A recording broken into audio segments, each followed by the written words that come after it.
Когда появился первый современный дрон «Камикадзе».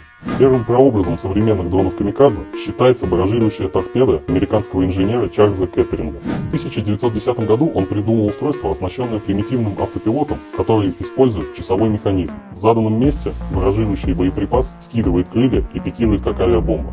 Стоил такой аппарат всего $400. Наиболее близкими к современным дронам «Камикадзе» считаются компактные системы, предназначенные для вывода из строя ПВО противника. Пример подобной системы – израильский самолет «Снаряд Гарпия», разработанный в 1989 году.